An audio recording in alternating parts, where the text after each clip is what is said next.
जोहार झारखंड। उम्मीद करता हूँ आप सभी मस्त होंगे, स्वस्थ होंगे, खुद का और अपने परिवार का ख्याल रख रहे होंगे, साथ ही अपने जीवन के निर्धारित लक्ष्य के प्रति समर्पित होंगे। आज है 26 फरवरी 2025 और आज का दिन आप सबों का सफल, सुखद और सुंदर हो। इसी के साथ आज के दिन की शुरुआत करते हैं आज के समाचार पत्रों के खास खबरों के साथ। तो चलिए स्टार्ट करते हैं। पहली खबर निकलकर सामने आ रही है कि सीएम 28 को 28,945 विद्यालयों के प्रधानाध्यापकों को सौंपेंगे टैब। राज्य सरकार ने 28,945 प्राथमिक विद्यालयों जहां 1 से 5 तक की पढ़ाई होती है को टैब उपलब्ध कराने की पूरी तैयारी कर ली है। टैब की आपूर्ति प्रखंड स्तर पर होगी। इस योजना का शुभारंभ मुख्यमंत्री हेमंत सोरेन 28 फरवरी को प्रोजेक्ट भवन सभागार में करेंगे।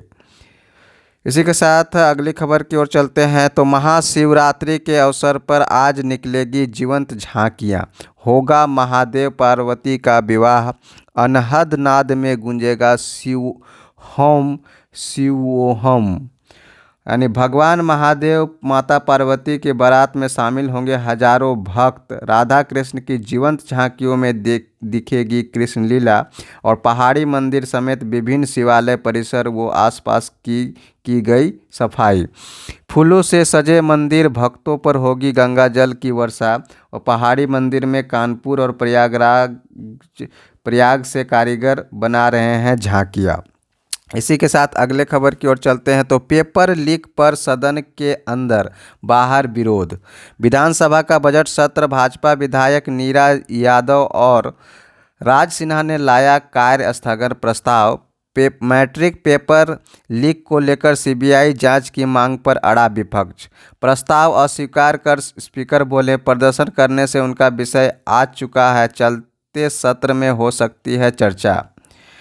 झारखंड विधानसभा के बजट सत्र के दूसरे दिन मंगलवार को सदन में जैक की मैट्रिक परीक्षा के प्रश्नपत्र लीक और बालू के मुद्दा को लेकर सवाल उठे। भाजपा ने जहां सदन की कार्रवाई शुरू होने से पहले प्रश्नपत्र लीक मामले की सीबीआई जांच को लेकर बाहर प्रदर्शन किया, वहीं सदन के अंदर भी थोड़ी देर तक हंगामा किया। इसी के साथ अगली खबर की ओर चलते हैं। तो रांची वेटनरी कॉलेज के छात्र शशांक की कोयम्बटूर में सड़क हादसे में मौत। धनबाद का रहने वाला था शशांक। मोबाइल पर बात करते हुए कर रहा था रोड क्रॉस और दक्षिण भारत के शैक्षणिक भ्रमण पर गए छात्रों के दल में शामिल था शशांक। दक्षिण भारत के शैक्षणिक भ्रमण पर गए रांची वेटनरी कॉलेज के छात्रों के दल में शामिल धनबाद निवासी शशांक कुमार शिवम की मौत कोयम्बटूर में हो गई।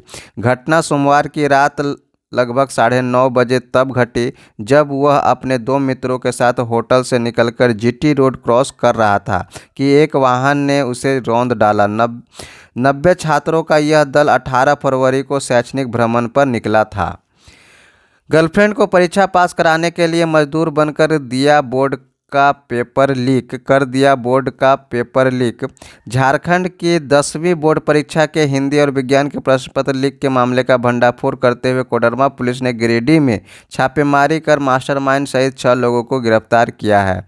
पुलिस के अनुसार पेपर लीक मामले का मास्टरमाइंड एक छात्र है जो मजदूरी का भी काम करता है।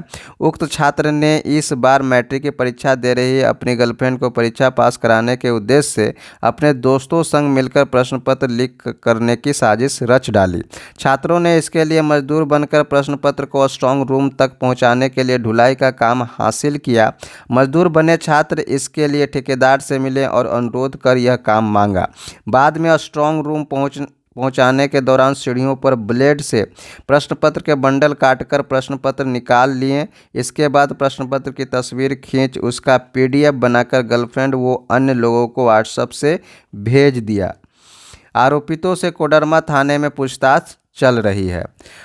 रनिया सामूहिक दुष्कर्म कांड के आरोपितों पर चलेगा बेशकों की तरह मुकदमा। खूंटी जिले के रनिया में 5 नाबालिग लड़कियों से सामूहिक दुष्कर्म और छेड़खानी मामले में डीजीपी अनुराग गुप्ता ने मीडिया से बातचीत में कहा कि पुलिस ने इस मामले को गंभीरता से लिया है। पकड़े गए 18 नाबालिगों की उम्र का पता लगाया जा रहा है। महाकुंभ का अंतिम स्नान पर्व आज। शिवमय हुआ तीर्थराज उमड़े श्रद्धालु। शिवमय हुआ तीर्थराज। बुधवार को महाकुंभ के अंतिम अमृत स्नान को लेकर उत्साह चरम पर पहुंच गया है। महाशिवरात्रि को लेकर श्रद्धालु हर हर बम बम का उद्घोष करते संगम की रेती पर पहुंच रहे हैं। न ताला टूटा न डिक्की, 32 लाख रुपए व जेवर चोरी। फेरी वाले ने जमीन खरीदने को घर पर बाइक की डिक्की में रखे थे पैसे।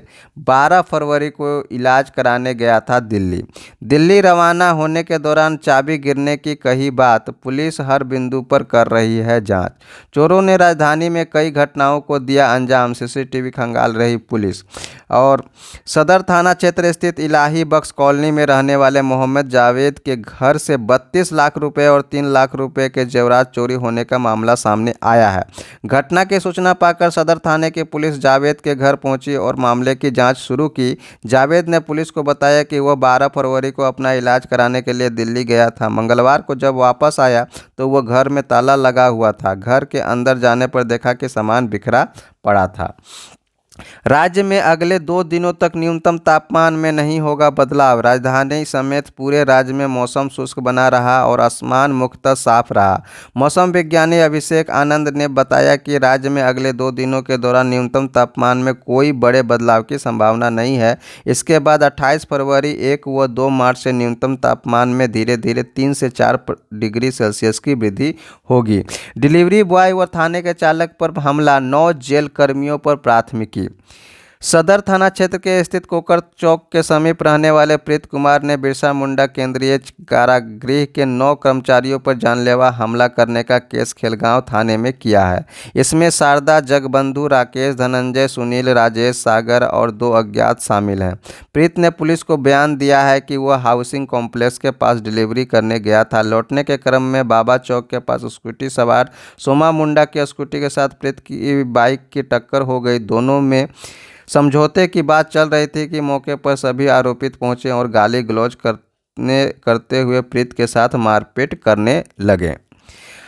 आईआईसीसी के निदेशक ने किराएदार पर 4.5 लाख की ठगी करने का किया केस। पुंदाग थाना में आईआईसीसी के निदेशक मोहम्मद महबूब ने अपने किराएदार साहबुद्दीन, शौकत अंसारी और अब्दुल के खिलाफ 4.5 लाख रुपए की ठगी करने 4.5 लाख रुपए की ठगी करने का केस किया है। अगली खबर की ओर चलते हैं तो 1 अप्रैल से लागू नहीं हो सकेगी नई उत्पाद नीति। राज्य में निजी हाथों से शराब की खुदरा बिक्री संबंधित नई उत्पाद नीति 1 अप्रैल से लागू नहीं हो सकेगी। इस प्रस्तावित नीति को अब भी कई प्रक्रियाओं से गुजरना है। आपत्तियों और सुझावों के साथ संशोधित की जा रही है नियमावली संबंधित ड्राफ्ट। उत्पाद विभाग के बाद विधि विभाग, राजस्व परिषद, वित्त से होकर जाएगी कैबिनेट। हजारीबाग में इस वर्ष पूरा हो जाएगा 500 बेड का अस्पताल। तो हजारीबाग में इस वर्ष के अंत तक 500 बेड वाले अस्पताल का निर्माण कार्य पूरा हो जाएगा। हजारीबाग के विधायक प्रदीप प्रसाद के ध्यान आकर्षण सूचना पर राज्य सरकार के स्वास्थ्य मंत्री डॉक्टर इरफान अंसारी ने कहा कि हेमंत सरकार सबको स्वास्थ्य सुविधा देने से को तत्पर है। वे विधायक को इसके लिए आश्वस्त करते हैं। वे विधायक के साथ जिले का दौरा भी करेंगे। अस्पताल निर्माण का कार्य अंतिम चरण में है। मरीजों को परेशानी से निजात मिलेगा। अस्पताल हाईटेक और पूरी सुविधाओं से युक्त होगा। अगली खबर की ओर चलते हैं। ऑटो को टक्कर मार पुल के नीचे गिरा हाईवा, 3 घायल। अनगढ़ा के चमघटी पुल पर हुआ हादसा, रिम्स में चल रहा है इलाज। रांची मुरी मार्ग पर चमघटी पुल के नीचे मंगलवार की सुबह सिल्ली की ओर जा रहा एक कोयला लदा हाईवा जा गिरा। हाईवा ने आगे आगे चल रहे सब्जी लदे एक डाला ऑटो को पीछे से ठोकर मारने के बाद अनियंत्रित होकर पलटते हुए पुल के नीचे गिरा। हाईवा के ठोकर के बाद ऑटो एक पेड़ से जा टकराया। इस दुर्घटना में हाईवा चालक कोडरमा निवासी सदन यादव 35 वर्ष एवं ऑटो में सवार सिल्ली निवासी रोहित मंडल 27 वर्ष एवं राकेश कोयरी 34 वर्ष गंभीर रूप से घायल हो गए। महाकुंभ का अंतिम स्नान पर्व आज। शिवमय हुआ तीर्थराज, आधी रात से लगने लगी पुण्य की डुबकी। 2 करोड़ श्रद्धालुओं के स्नान का है अनुमान। शहर नो व्हीकल जोन घोषित। प्रयागराज में महाकुंभ मेले के दौरान मंगलवार को संगम में पुण्य की डुबकी लगाने उमड़े श्रद्धालु, देख सकते हैं इस डायग्राम, इस इमेज में। और आज 146 विमानों, 3550 बसों, 400 ट्रेनों का प्रबंध बना। एक और महा रिकॉर्ड बनी विश्व की सबसे लंबी hand printing. Guinness world record की टीम की उपस्थिति में विविधता और एकता का दिया गया महासंदेश। सेक्टर 1 स्थित गंगा पंडाल में 80 गुना 5 फीट की वॉल पर अंकित हुआ समुद्र मंथन का दृश्य। अगली खबर है खेल जगत से, तो चैंपियंस ट्रॉफी 2025 का सीजन चल रहा है। तीसरा अटैक करेगी भारतीय टीम। न्यूजीलैंड के विरुद्ध मुकाबले में जीत के लिए कोई कसर नहीं छोड़ेगी रोहित की सेना। न्यूजीलैंड से पाकिस्तान की हार के साथ ही रोहित शर्मा की अगुवाई वाली भारतीय टीम चैंपियंस ट्रॉफी की सेमीफाइनल में पहुंच चुकी है। 4 मार्च को दुबई के अंतर्राष्ट्रीय स्टेडियम में होने वाले सेमीफाइनल से पहले अब भारत को रविवार को अंतिम ग्रुप मैच में न्यूजीलैंड की टीम से भिड़ना है। ग्रुप ए से भारत के अलावा न्यूजीलैंड भी अंतिम 4 में पहुंच चुका है। हालांकि दोनों ही टीमों के लिए यह मुकाबला डेड रबर की तरह होगा, लेकिन भारतीय टीम जीत के लिए कोई कसर नहीं छोड़ेगी। भारतीय टीम लगातार तीसरी जीत के साथ ग्रुप में शीर्ष स्थान पर रहते हुए सेमीफाइनल में पहुंचना चाहेगी। और पिछले 2 मैचों के प्रदर्शन को देखें तो न्यूजीलैंड के विरुद्ध होने वाले मुकाबला में अंतिम एकादश में बदलाव की गुंजाइश कम ही है। दिल्ली आबकारी नीति को कैग की रिपोर्ट विधानसभा में पेश। राज्य सरकार को 2002.68 करोड़ का नुकसान। मुख्यमंत्री गुप्ता ने पेश की रिपोर्ट, विधानसभा अध्यक्ष ने की लोक लेखा समिति को भेजने की घोषणा। थोक शराब विक्रेताओं को लाभ पहुंचाने के लिए कमीशन 5% से बढ़ाकर 12% किया गया।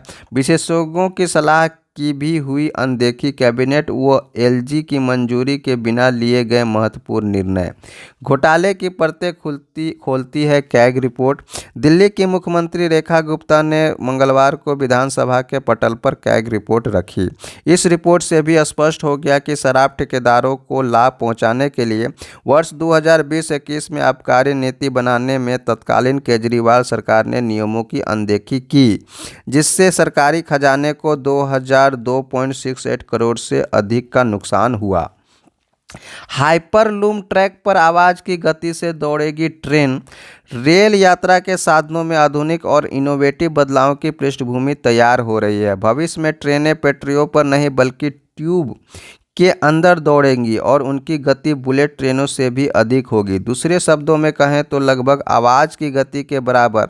आईआईटी मद्रास ने देश का पहला प्रोटोटाइप हाइपरलूप ट्रैक तैयार किया है। इसका वीडियो रेल मंत्री अश्विनी वैष्णव ने साझा किया। उन्होंने इसे रेलवे एवं शिक्षा क्षेत्र के बीच मजबूत साझेदारी करार दिया और कहा कि इससे भारतीय रेलवे इनोवेशन एवं अत्याधुनिक यात्रा तकनीकों को बढ़ावा देने की दिशा में तेजी से आगे बढ़ रहा है। वैसे ये कदम रेलवे के लिए बड़ी क्रांति साबित हो सकता है। रेलवे वित्तीय मदद से आईआईटी मद्रास में बना यह हाइपरलूम ट्रैक 422 मीटर लंबा है। हाइपरलूप एक ऐसी तकनीक है जिसमें ट्रेन को एक खास ट्यूब में टॉप स्पीड पर चलाया जा सकता है, जिसमें यात्री ट्रेनों को विशेष प्रकार से तैयार किया जाएगा, जिसे लो प्रेशर या निर्वात ट्यूब में इलेक्ट्रिक चुंबक पर लगाया जाएगा।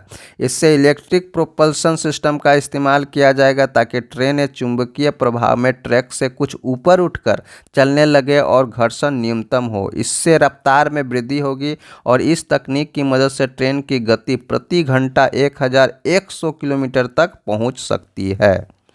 तो ये थे आज का खास समाचार पत्रों के खास समाचार। इसी तरह के समाचार हर रोज़ देखने और सुनने के लिए हमारे चैनल को सब्सक्राइब कर दें और शेयर ज़रूर कर दें। हमारे चैनल का नाम है शंकर बेदिया क्लासेस। तो thank you very much for watching. मिलते हैं नेक्स्ट वीडियो के साथ, तब तक के लिए जय हिंद, जय जोहार।